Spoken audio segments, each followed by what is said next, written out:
Rick Santorum is a very scary human being who probably should never again be near any position of power because he's a true Kool-Aid drinker.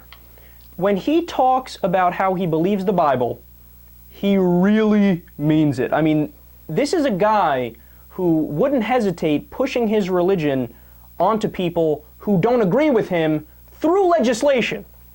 Well, of course, he made an unsuccessful presidential bid in 2012, and he's considering running again. He said, quote, "I'm open to looking into the presidential race in 2016, and he's also heading to Iowa for 3 days next week where he'll attend a GOP fundraiser, a state fair, and a leadership summit." Now, for those who don't follow politics closely, this is exactly what you would expect somebody to do who is going to run for president. So, to remind you guys just how epically stupid Rick Santorum is, I have compiled a list of his biggest fails. Let's listen. You know, I believe, and I think you know, the right approach is to accept this horribly created, in the sense of rape, but nevertheless gift, and in a very broken way, but gift of human life, and accept what God is giving to you. As you know, we have to, in lots of different aspects of our life, we have horrible things happen. I can't think of anything more horrible, but nevertheless, we have to make the best out of a bad situation. President Obama once said he wants everybody in America to go to college. What a snob. This is not a political war at all. This is not a cultural war at all. This is a spiritual war. And the father of lies has his sights on what you would think the father of lies, Satan, would have his sights on. A good, decent, powerful, influential country.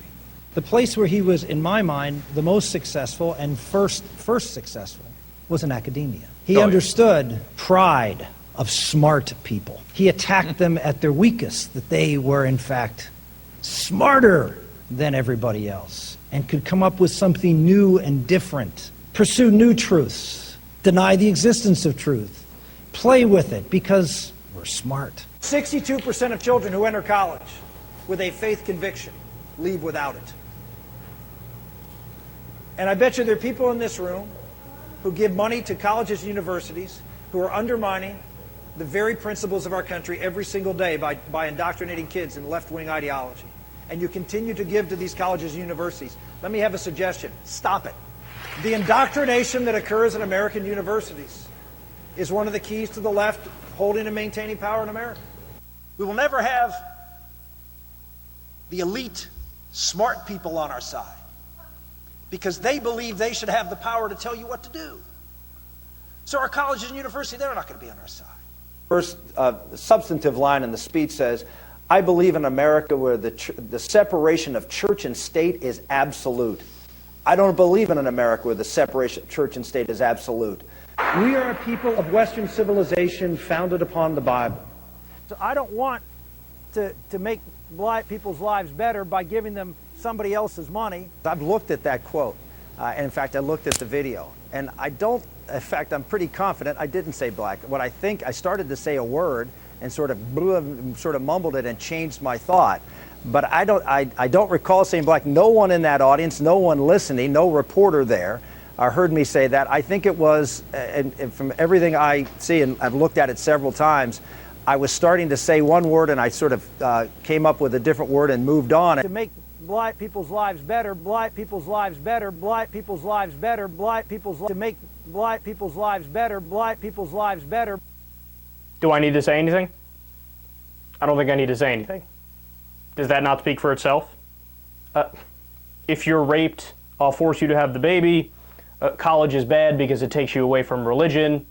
He talks about Satan like Satan is real. Whoa, yes. I mean, really? So are you going to talk about Santa Claus? How about the Easter Bunny? No? He says America was founded on the Bible. It's not.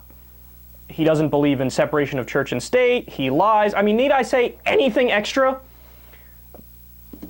I'll let the jury decide. I rest my case.